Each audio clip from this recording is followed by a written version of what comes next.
Alors, mes 3 livres sont spirituels et sont tous les 3 des livres de guidance. Ce ne sont pas des livres pour vous influencer. Justement, ce sont des livres pour que vous puissiez tracer votre propre chemin. Voilà. Mais chacun de ces livres s'adresse peut-être à une personne en particulier. Enfin, je veux dire, c'est par exemple, pour vous expliquer le truc, nos signals s'adressent surtout à des personnes qui sont actuellement en souffrance.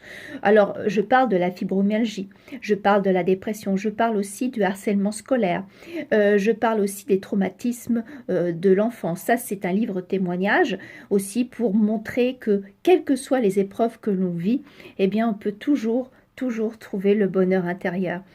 Même si c'est difficile et même si on passe par des hauts et des bas, on n'est pas tous les jours content, on a des fois envie de pleurer. Enfin, vous voyez, on est vivant, quoi. On est sensible. Hein. C'est pas du tout pour vous dire ah vous allez être dans le namasté tous les jours, pas du tout.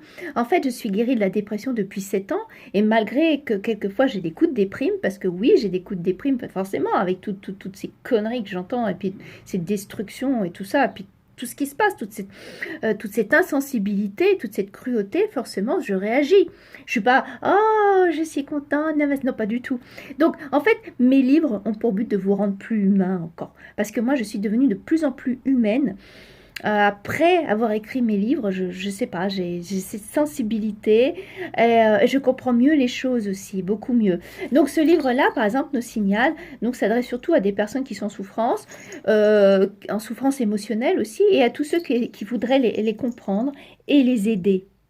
Réviviscence, c'est plus pour les personnes qui souhaitent retrouver leur enfant intérieur, qui sont peut-être bien dans leur vie, mais qui sentent qu'il y a quelque chose quand même. Et donc, dans ce livre, il y a une méthode pour pouvoir retrouver votre enfant intérieur, savoir à peu près à quel âge il aurait pu subir un traumatisme. Il y a aussi 3 histoires courtes, 3 histoires inspirantes. J'aimerais bien avoir des retours pour savoir laquelle que vous préférez de ces 3 histoires. Et il y a aussi des citations de motivation, des citations. Ce ne sont pas des mantras, hein, pas du tout, parce que s'il y a certaines citations que peut-être vous n'allez pas apprécier, c'est justement pour vous faire réfléchir, parce que aussi mes livres sont là pour réveiller votre réflexion, pour avoir votre propre avis. C'est pour travailler sur le cerveau et sur l'esprit en même temps.